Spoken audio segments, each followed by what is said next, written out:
বাইরে ভাই আজ যে খানার কথা আপনার করে কী কমো ভাই, আজ যে আমার ফেভারিট খানা, মানে সিম্পলের ভিতরে গর্জিয়াস খানা হয়েছে। মানে কী খানা খাইছি সেটাই আপনার করে শেয়ার করবো। মানে সেহেরি এতদিনের জন্য খাইছি ঠিকই, কিন্তু এতটা তৃপ্তি করে আমি কিন্তু খাইতাম হারিনু। আজ যে খানাটা খাইছি আমি তৃপ্তি করি। তো আজের খানা কী কী আছিল জাস্ট আপনার করে এটা শেয়ার করতে আইলাম। তো আজের খানাতে আসিল চিংড়ি বোনা, আর একটা আসিল দুল্লা শাক।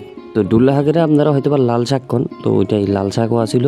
আর একটা হয়েছিল চিংড়ি বোনা। তো লাল শাকটাও কিন্তু চিংড়ি দিয়ে রান্না করা হয়েছে, আর ওই যে চিংড়ি বোনাটা এটা তো চিংড়ি বোনাই। তো এইটা খাওয়ার পরে বাইরে ভাই বিশ্বাস করতেন না রে ভাই, আমার এত ভালো লাগছে। আমি বললামই তো, এবারে রোজার ভিতরে সবচাইতে যদি বেশি খানা খাই থাকি তাহলে আমি আজ খাইছি। মানে এত বেশি আমার কাছে ভালো লাগছে, মানে কুবের মতো না, মানে খুব ভালো লাগছে। সত্যি কথা বলতেছি, চিংড়ি বোনা আমার কাছে খুবই ভালো লাগে।